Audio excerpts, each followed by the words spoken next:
மீண்டும் மிதித்தான்.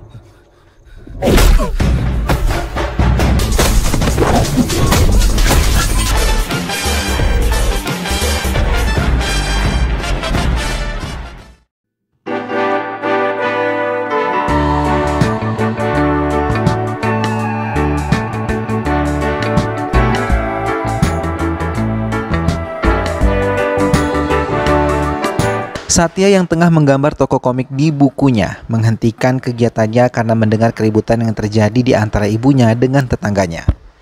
Ia yang malu mencoba memancing perhatian ibunya untuk bisa kembali ke rumah mereka. Setelah berhasil, ia mencoba menasihati ibunya untuk tidak berkelahi dengan tetangga sekitarnya. Sang ibu menjelaskan ia yang letih mengantre panjang untuk mengambil air.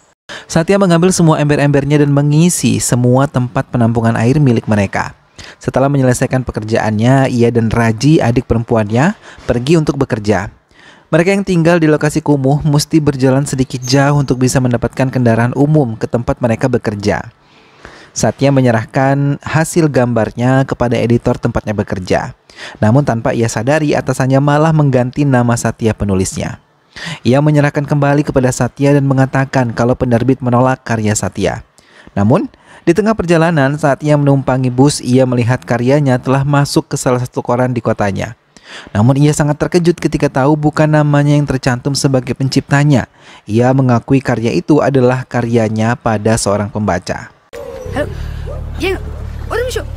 Semua warga di lingkungan Satya dikumpulkan untuk bisa meninggalkan tempat mereka tinggal dan menempati rumah susun yang telah dibangun oleh pemerintah.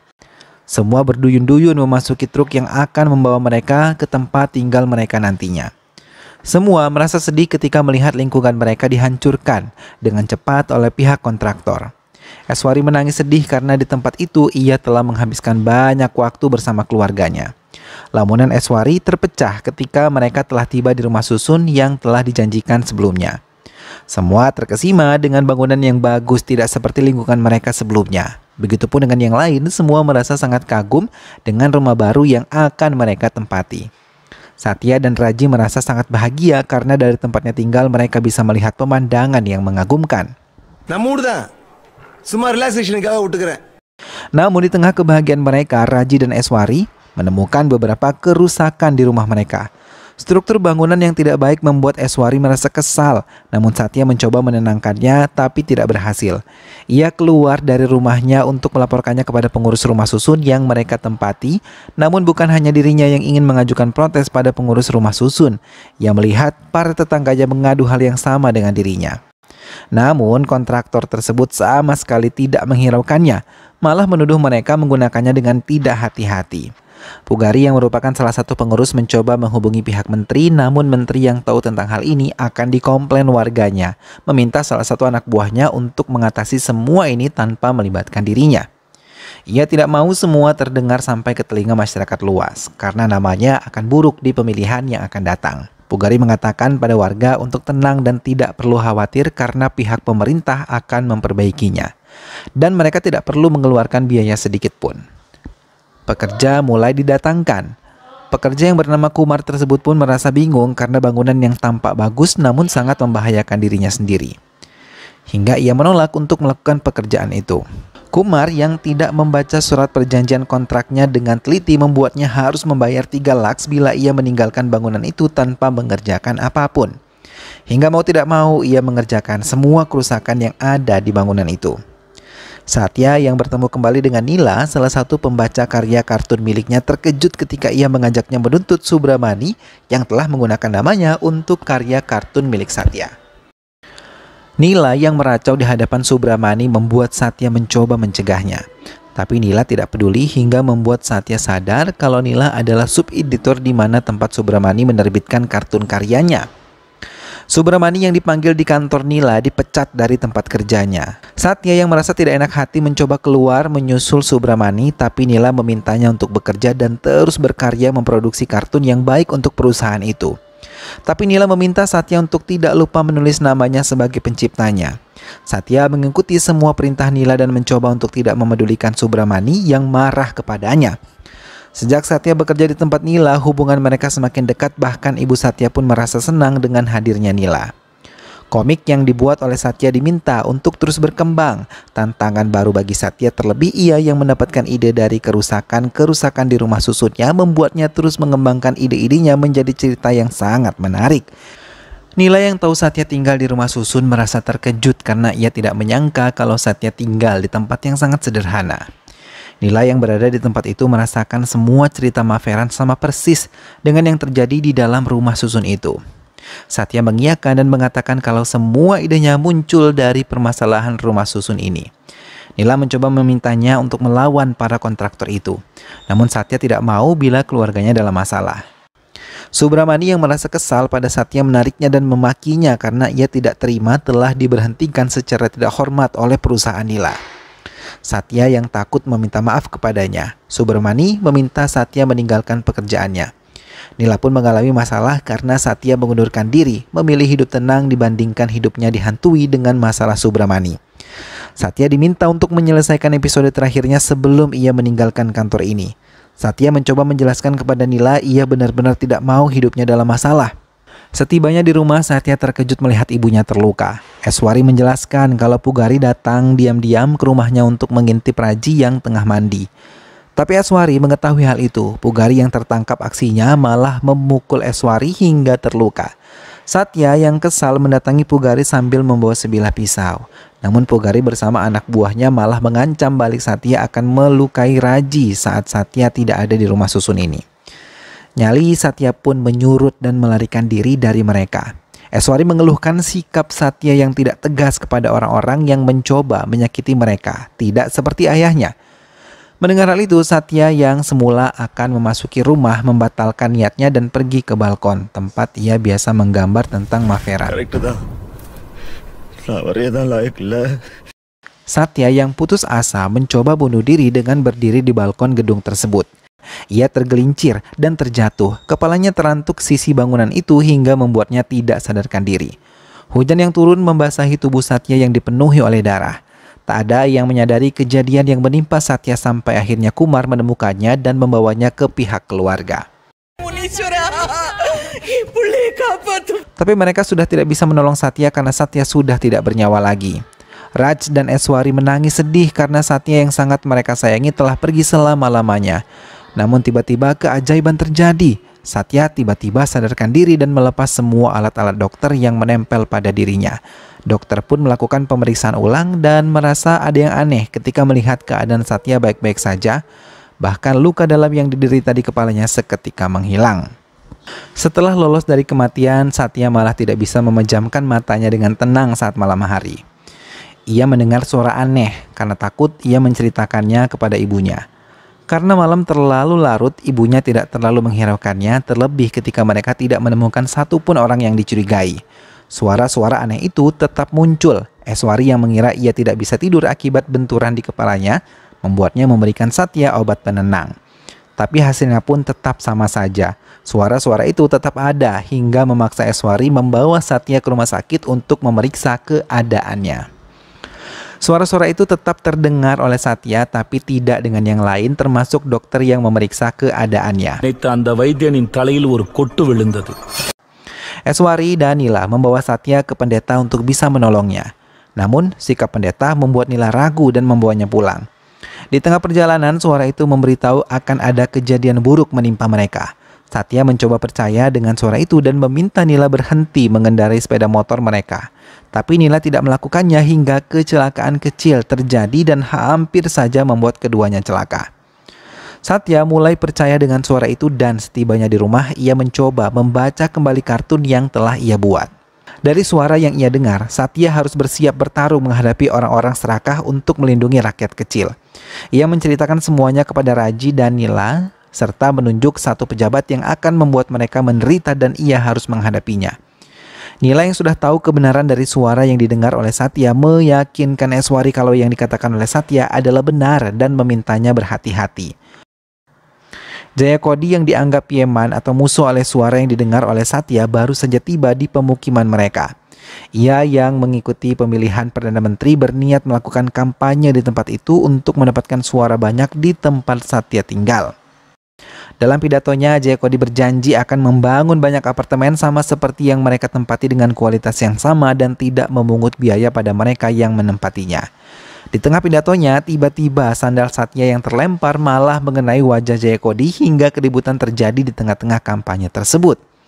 Jayakodi diamankan dan dibawa menjauh dari tempat itu dan Satya sendiri diamankan oleh pihak kepolisian. Jayakodi menatap marah ke arah Satya sebelum meninggalkan tempat itu. Kejadian itu menjadi pemberitaan hangat di media elektronik dan diketahui oleh banyak orang di area Hyderabad. Satya sendiri dibawa menemui anak buah Jayakodi. Melihatnya marah, Satya langsung meminta maaf kepadanya dan menjelaskan tentang suara-suara aneh yang ia dengar. Ia pun mengatakan kalau pembangunan yang dilakukan oleh pihak Jayakodi tidaklah bagus karena bahan yang digunakan tidak sesuai dengan bahan yang baik pada umumnya untuk membangun sebuah apartemen. Jayakodi yang mendengar hal itu membuatnya marah, namun orang-orangnya memintanya untuk sabar karena waktu pemilihan akan segera tiba dan ia tidak mau suara yang seharusnya untuk Jayakodi malah dimenangkan oleh pihak lawan. Jayakodi pun menuruti penasihatnya dan menelpon anak buahnya untuk mengatakan pada Satya kalau ia akan menemui Satya dan keluarganya esok hari.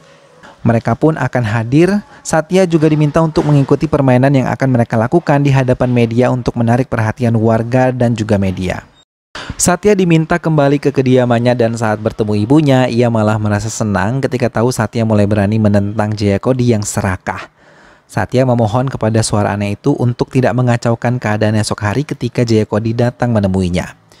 Jayakodi datang bersama anak buahnya. Kumar yang menemani Satya memintanya untuk bersikap baik dan tidak bersikap konyol di hadapan Jayakodi. Media telah memenuhi rumah susun untuk meliput apa yang dilakukan oleh Jayakodi. Ia berusaha bersikap baik di hadapan media, namun di balik media ia mengancam Satya akan menghabisinya. Satya terdiam dan merasa sangat ketakutan, namun suara aneh itu menyebutkan kalau Jayakodi akan memegang dadanya dan akan terjatuh. Satya memohon agar Jayakodi mau dibawa ke rumah sakit, tapi Jayakodi memilih diam dan keringat mulai mengucuri tubuhnya. Jayakodi tiba-tiba jatuh tidak sadarkan diri. Semua pendukungnya dengan cepat membawanya keluar dari rumah itu untuk mendapatkan perawatan dari dokter. Jayakodi tidak bisa lagi menahan kemarahannya kepada Satya. Ia memerintahkan anak buahnya untuk bisa menghabisi Satya malam ini juga. Satya yang tengah bersama Nila mendapatkan suara kalau anak buah Jayakodi akan mendatanginya untuk menuntut balas. Satya yang masih ketakutan tidak mempercayainya, meminta suara itu untuk pergi. Tapi di tengah perdebatan dengan suara aneh itu, Raji datang dan meminta Satya untuk pergi karena anak buah Jayakodi telah datang. Satya melihat Kumar dipukuli. Semua meminta Satya pergi, namun langkah lambat Satya membuatnya bisa ditangkap dan dipukuli. Hingga tiba-tiba Satya mengeluarkan keberanian dan melawannya. Satya mengikuti semua petunjuk yang keluar dari suara aneh itu. Satya yang tidak bisa berkelahi akhirnya bisa berkelahi dan membuat Eswari serta yang lainnya terkejut.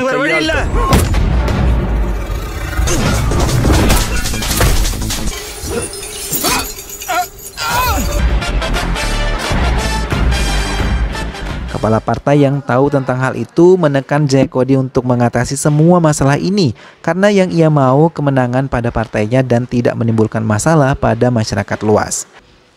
Penasihat Jayakodi mencoba menemui Satya dan mengajaknya berbicara secara baik-baik.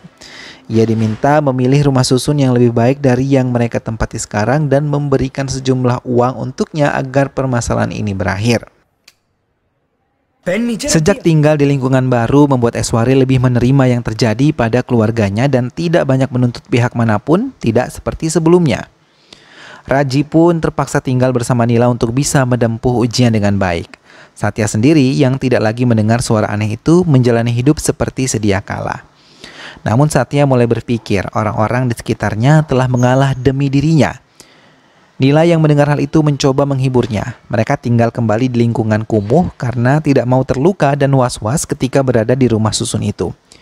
Ia memberikan semangat kepada Satya yang bisa menyelesaikan semua ini. Satya pun mengingat-ingat apa yang pernah ia tulis di dalam ceritanya untuk mengakhiri semuanya. Namun teman-teman Satya meminta Satya untuk menuntut hak mereka ke pihak pengadilan bila mereka memiliki bukti dokumen yang sah dari rumah susun itu. Satya mengingat ia pernah melihat dokumen tersebut di tempat ia dipukuli oleh Jayakodi. Dengan keberaniannya ia mencoba mendatangi kembali tempat itu, tapi tindakannya diketahui oleh anak buah Jayakodi. Mereka mencoba menghentikan Satya, tapi Satya memiliki cara baik untuk mengatasi mereka tanpa menggunakan kekerasan. Ia yang berpura-pura masih mendengar suara aneh itu membuat anak buah Jayakodi ketakutan dengan sendirinya. Hingga mereka membatalkan penyerangan pada Satya dan membiarkan Satya mengambil dokumen yang diperlukannya. Satya memeriksa satu persatu dokumen tersebut hingga ia berhasil menemukannya. Namun Jayakodi datang dan marah kepada anak buahnya karena belum membakar dokumen-dokumen tersebut. Lagi-lagi cara yang sama digunakan oleh Satya untuk memberi pelajaran kepada Jayakodi. Namun Satya yang tidak pandai berkelahi membuat Jayakodi sadar kalau Satya tidak mendengar suara aneh itu lagi. Penasihat Jayakodi mencoba percaya dengan pernyataan Satya kalau rumah susun itu akan rubuh sebelum pemilu. Ia pun meminta Jayakodi untuk menghentikan semua serangan yang dilakukannya untuk Satya, karena ia tidak akan memenangkan pemilu itu. Satya meminta penasihat itu untuk mengosongkan rumah susun. Penasihat itu menuruti Satya dan meminta anak buahnya mengosongkan rumah susun dalam waktu 4 jam dari sekarang, karena ia tidak mau partainya kalah dalam pemilihan umum yang sebentar lagi akan dilakukan. Jayakodi merasa sangat marah dan menikam leher penasihatnya sendiri hingga tewas. Ia merasa hanya menjadi boneka di partainya karena semua perintahnya tidak pernah dilakukan. Jayakodi memerintahkan anak buahnya yang lain membuang tubuh penasihatnya dan Satya ke laut. Pembangunan yang terjadi di samping rumah susun kembali dilakukan. Getaran yang ditimbulkan oleh pekerjaan itu membuat rumah susun tersebut bergetar sesekali dan sering kali terlihat bubuk bangunan berterbangan. Hal itu adalah pertanda bahwa bangunan itu dalam bahaya. Satya yang dibawa oleh anak buah Jayakodi ke tengah laut mencoba mempermainkan mereka. Namun mereka tahu kalau semua yang dilakukan Satya adalah untuk mempermainkan mereka. Tanpa mereka sadari, tiba-tiba Satya terjun sendiri ke dalam laut dan membuat semua anak buah Jayakodi merasa bingung. Satya yang berada di dasar laut mencoba membuka ikatan tangannya. Tak lama ia melihat tubuh penasihat dilempar juga ke laut, namun sampai saat itu juga Satya belum berhasil membebaskan dirinya. Anak buah Jayakodi berusaha meninggalkan tempat itu. Tak lama tiba-tiba suara aneh itu terdengar lagi di telinga Satya. Ia diberitahu kalau tubuhnya terbawa oleh jangkar hingga Satya masih bisa selamat. Semua anak buah Jayakodi terkejut ketika melihat Satya kembali ke kapal mereka. Melihat Satya, mereka segera menyerang Satya. Tahu dirinya dalam bahaya, Satya mulai menyiapkan diri untuk menghadapi mereka. Kali ini ia benar-benar mendengar suara aneh di telinganya untuk memberi mereka pelajaran.